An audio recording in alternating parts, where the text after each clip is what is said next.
Okay, today we're going to talk about how misunderstandings come from nuance. And when there are misunderstandings, you could get awkward reactions. Well, imagine this, you're learning a language, but a lot of times when you're saying something in that language that you're learning, you get awkward reactions. This person, for whatever reason, looks like angry or shocked.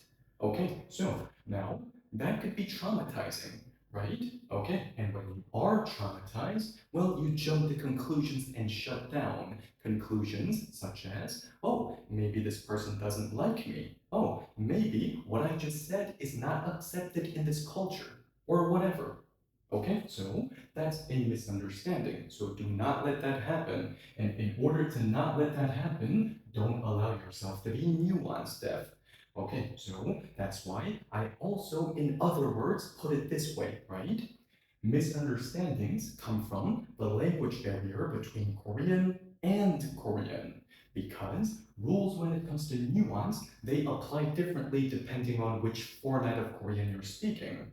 For example, is it conversational Korean or is it textbook poetic Korean, the version that you're taught? Is it soldier Korean? Is it business Korean? Or is it playful Korean? So a word or a grammar form could be something that is giving off a very excited nuance in one format, but it could be something that is giving off a very sad nuance in another format. Okay, so that's why you always have to be aware of which format of Korean you're speaking.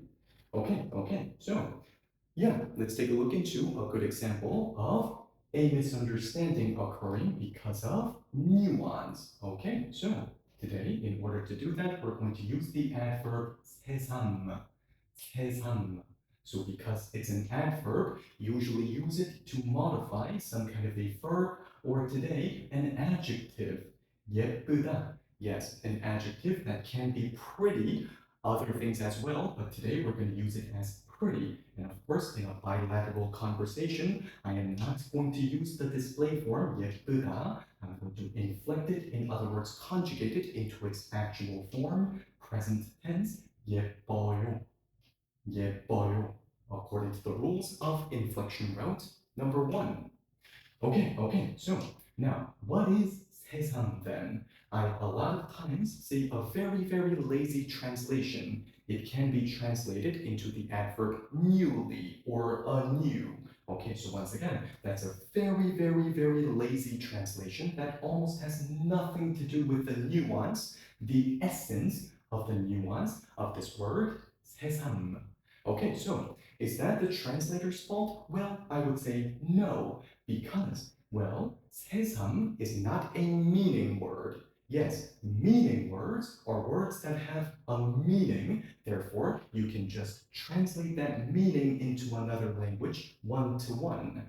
However, 세상 is a function word. Okay, so with function words, you don't look for the translation of their meaning. You look for the description and understanding of their function. So in other words, the question that you should ask is not, what does it mean? No, you should be asking, what does it do? Okay, so what does it do then? Now, I'm pretty sure that as human beings, we can all relate to this to some extent. You know when something is exactly the same, nothing changed, but it feels different today, not because it changed, but something inside of me changed, my emotional state. Therefore, my perspective when it comes to viewing this, that's what changed. Not it didn't change at all. Something inside of me changed. Okay, so that's what 세상 does. That's what 세상 indicates. So, for example, if my friend says to me, let's say this is my friend and he's talking to me, he tells me, hey, do you know that park that I always have to walk through to get home every single day? Of course, it's a pretty park, but today, 세상 예뻐요. 세상 예뻐요. Okay, so let's say, yeah, I just know the very lazy translation, newly or anew. So I thought you were just saying something like, it's newly pretty. So I didn't really think much of it. So my response was, oh, okay, newly pretty. So, did the colors of the leaves change because of the season? Is that what's new about the park? What's making it newly pretty? Or did they newly paint it? Is that why it's newly pretty? Something new about the park? Well, if that's my response, yes, you're looking at a misunderstanding because of the fact that I was nuance deaf. Okay, so yes, my friend could say, oh, were you not paying attention to what I was saying? I just literally told you that nothing changed about the park. The park is exactly the same. What are you talking about? Okay, because I said 세상. The park didn't change at all. Something inside of me changed. My emotional state, therefore my perspective changed.